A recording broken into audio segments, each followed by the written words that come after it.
Hey there, this is Kenneth Wong, a Burmese American writer from San Francisco. Today is February 14th, Valentine's Day, so I thought I might teach you a few ways to express your love and affection in Burmese to that special someone. Let's start with the most essential word, the verb, to love. That in Burmese is chit. Let me say this again. It's chit. The vowel sounds just like sit or fit, so that should be easy. Except in Burmese words, you do not really have a closing sound, so do not close it off the way you would close it in English, like sit or fit with the T sound. At the end, you just leave it open, so it's not chit, it's chit. The simplest way to say I love you to someone is to say chitte. Let me repeat it again. It's chitte. De is how you end an affirmative sentence in Burmese. The word I and you might notice, are not exactly in the sentence that you just said. In spoken or conversation Burmese, you don't really have to say the subject or the object if it is clearly understood. So, the scenario is, if you're looking straight at somebody and you say chitte, it's quite clear you are saying I love you to that person. So in that case, you can leave out the I and the you and just say chitte. One more time. It's chitte for I love you. If you're a bit unsure about how the other person feels about you, perhaps you need to pose a question, not make a statement. In that case, you can say chilla. One more time. It's chilla. La is the word that you would use to ask yes-no questions in Burmese. So if you're looking at someone when you ask chilla, you don't really need to say I or you. The other person will logically interpret that you're asking, do you love me? One more time, it's chilla. What if you want to specify the name of that special someone? Let's say her name is Momo. Maybe you're telling a friend of Momo that you have feelings for Momo in the hope that she might intervene, take pity on you, and help the two of you connect. In that case, you can say Momogo chitte. Let me repeat. Momogo chitte. So Momo is the name of that special someone. Chitte is love in the affirmative. But what is that article go doing there, you might ask? Well, that's the object identifier. Without go, it's unclear if Momo is in love with someone or someone is in love with Momo. So that is why you need that go. So if you happen to love someone called Mimin, how would you say that? Yes, I think you've guessed it. It's Mimingo chitte. One more time. It's Mimingo chitte. By the way, in English, if you're speaking to a girl named Kelly or a boy named James, it would be highly unusual for you to say, I love Kelly or I love James, right? You'll only do that if Kelly or James is not right there in front of you and you need to talk about him or her. But in Burmese, it is actually acceptable. In fact, it is considered polite to do that.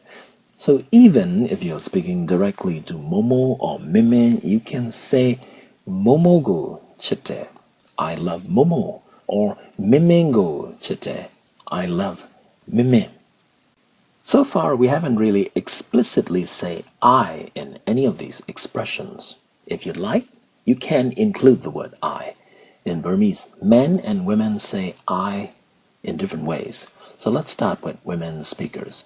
For a woman speaker who wants to say I love Mimin, it's Chama Mimingo chitte. Let me say that again. It's Chama Mimingo chitte. Chama is how a woman would say I. A man, on the other hand, would say chano to say I. So a man saying I love Momo would be chano momogo chitte. One more time. That's for a man saying I love Momo. That's chano momogo chitte. If you're not talking to that special someone directly, but rather you are talking about him or her to a friend, and you want to say, I love him or I love her, then you would say, Thugo chitte. One more time, it's Thugo chitte. Notice that there is a sound dip in thu. Thugo chitte. Thugo is how you would say him or her in objective case in the third person. It's the same for both genders, so you don't really need to change it whether you're talking about a man or a woman. Let's take a less direct approach now. Maybe instead of saying I love you, you want to ask, do you have a boyfriend or a girlfriend? Let's go one step at a time. The verb to have is she. So, Sheila is how you ask, do you have? Do you have something? Whatever that may be. So one more time, she is the verb to have. So, Sheila is how you ask, do you have? The word for boyfriend or girlfriend is Jiza. Now you can use that word for both men and women, so you don't have to change it. So when you ask Jiza Sheila, that's essentially, do you have a boyfriend or a girlfriend? Let me repeat it. It's Jiza Sheila. That's, do you have a boyfriend or a girlfriend? In other words, are you taken? I think you should also know, by the way, that if that person responds, Shide, I'm afraid you're out of luck. De is another variation of de, the sentence end word for affirmative statements.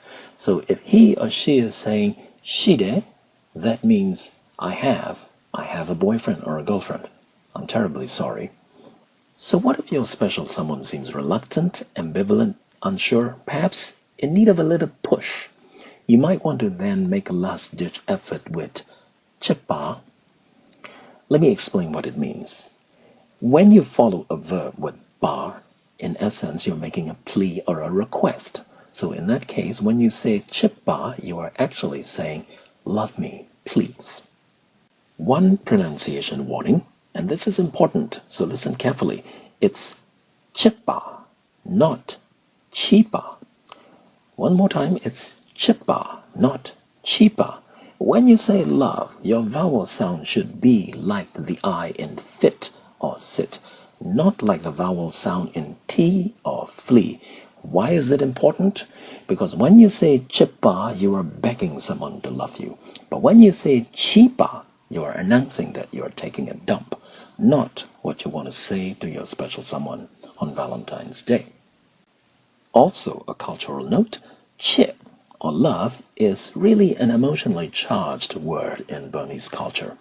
In some regions in America, like California or San Francisco, where I live, people tend to be much more liberal with the use of the verb love. Some say I love you to the barista who makes them a particularly delicious cup of latte, maybe. Some may say I love you or love you to the neighbor who let them borrow a bike when they are in desperate need of one, and so on. But in Burmese, when you say chitte, it's a sincere declaration of romantic love. So if you're going to say it, make sure that's how you feel about that person, not just a spontaneous outburst prompted by some good feelings. In fact, I think we're much better off if we take love seriously, not as something trivial.